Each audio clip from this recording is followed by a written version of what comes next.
तर इथे आपण तांदूळ घेतलेले आहेत आणि त्यामध्ये गाजर टाकलेला आहे. पण तांदूळ आणि गाजर तर नक्की काय बरं असेल? तर चला, छान झणझणीत मस्त चमचमीत रेसिपी आहे.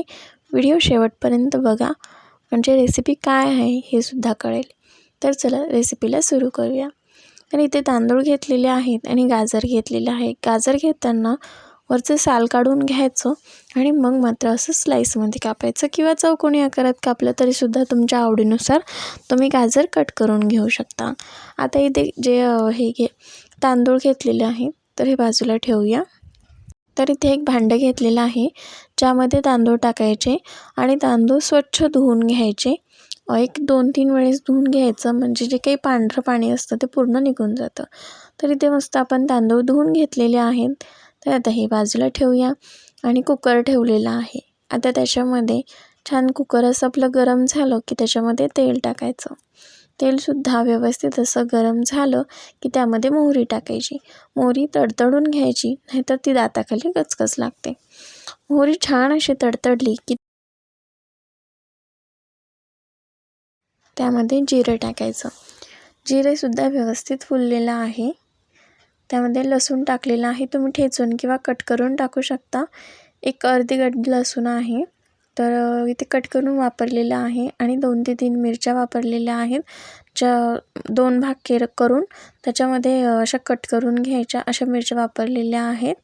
आणि जे काही खडे मसाले आहेत जसं की तेजपत्ता किंवा दालचिनी वगैरे, लवंगा, मिरे, फूल असं सगळे जे आपले सुके जिन्नस असतात मसाल्याचे, ते इथे आपण टाकलेले आहेत. त्यामुळे काय होतं की चव खूप छान येते. आणि एक मोठ्या आकाराचा कांदा बारीक कट करून टाकलेला आहे. तो आता छान सोनेरी रंग येईपर्यंत व्यवस्थित असा परतवून घ्यायचा. तर इथे आपला कांदा व्यवस्थित परतवलेला आहे. त्याच्यामध्ये फ्रेश असा मटार आणि एक बटाटा ज्याचं साल काढून घेतलेला आहे आणि खूप मोठ्या नाही, छोट्या आकारातच कट केलेला आहे. आता हे सुद्धा दोन्ही टाकलं, हे सुद्धा व्यवस्थित असं मिक्स करून घ्यायचं. आता टाकायचे सुके मसाले, ज्यामध्ये सगळ्यात पहिल्यांदा लाल तिखट टाकायचं, 1-1.5 चम्मच टाकलेला आहे. थोडीशी हळद, इथे 1 चम्मच काळा मसाला वापरलेला आहे. तुमच्याकडे जर काळा मसाला नसेल, गरम मसाला, कांदा लसूण मसाला किंवा मटण मसाला, सब्जी मसाला, हे असे अनेक प्रकारचे आपण मसाले इथे वापरू शकतो. कारण प्रत्येक वेळेस जर एकच चव पाहिजे नसेल, जर अनेक वेळा आपल्याला कसं वाटतं की प्रत्येक वेळेस जर एक पदार्थ केला तर त्याची चव बदलली पाहिजे, तर तुम्ही असे अनेक मसाले जर वापरले ना, तर एका पदार्थाची जी चव असते ना ती वेगवेगळी येते. त्यामुळे तुम्ही असं सुद्धा नक्की ट्राय करू शकता. आता जे गाजर घेतलं होतं ते सुद्धा आपण इथे टाकलेलं आहे आणि टोमॅटो बारीक कट करून घेतला तो सुद्धा आपण इथे टाकलेला आहे. आता हे व्यवस्थित असं सगळं परतवून घ्यायचं. तर इथे ना आपली मस्त अशी सुकी भाजी तयार झालेली आहे बरं का. आता याच्यामध्ये एवढे मसाले वापरले आणि एवढ्या भाज्या वापरल्या, हे दिसायलासुद्धा खूप छान लागते. आता मीठ टाकलं ना की फक्त आपली मस्त अशी सुकी भाजी, मिक्स अशी भाजी तयार झालेली आहे. तर चला पुढे बघूया. तर इथे आपण यामध्ये टाकायची भरपूर अशी कोथिंबीर आणि आपण आता जे धुवून तांदूळ घेतले होते ते याच्यामध्ये घालून घ्यायचे.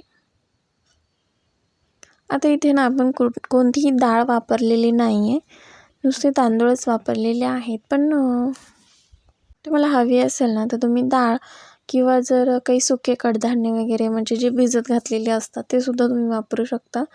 त्याच्यासुद्धा चव खूप छान येते. पण जर खूप आपण भाज्या वापरलेल्या आहेत त्यामुळे शक्यतो गरज नाही. पण डाळीचं तुम्ही वापरू शकता, जसं की मुगाची किंवा तुरीची किंवा मसूर डाळ किंवा अख्खा मसूर नक्की वापरू शकता.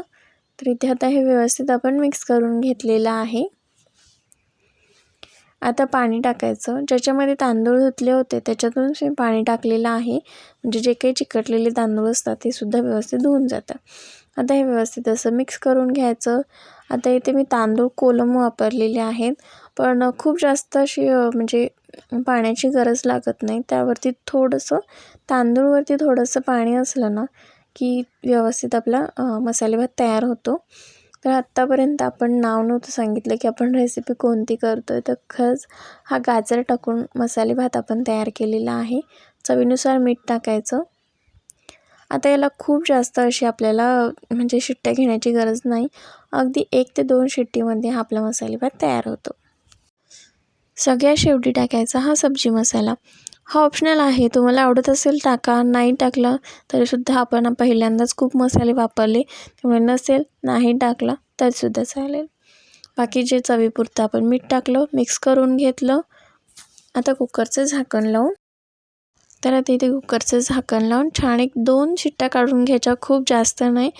तिसरी व्हायची असेल की आपलं गॅस जो आहे ना तो बंद करायचा आणि कुकरची हवा गेली की तुम्ही इथे बघू शकता मस्त असा आपला मसाले भात तयार झालेला आहे. ज्यावरती मस्त असं तूप टाकून घ्यायचं. मस्त असा गरम गरम मसाले भात आणि त्यावरती तूप, त्यासोबत लोणचं. आता पापड इथे मी रेसिपीमध्ये तळले नव्हते, तर पापड असतील पापड किंवा कोशिंबीर ह्यासोबत खूप छान लागते आणि मस्त अशी भरपूर टाकलेली कोथिंबीर. आता तुम्ही बघू शकता छान असं सुट्टा सुट्टा झालेला आहे, खूप चिकट किंवा चिवट असं झालेलं नाही. तर असं मस्त जेव्हा आपण वाढतो ना तेव्हा असं मस्त मिक्स करून घ्यायचं, जेणेकरून ज्या काही भाज्या एक साईड जाताना त्या सगळ्या व्यवस्थित मिक्स होतात.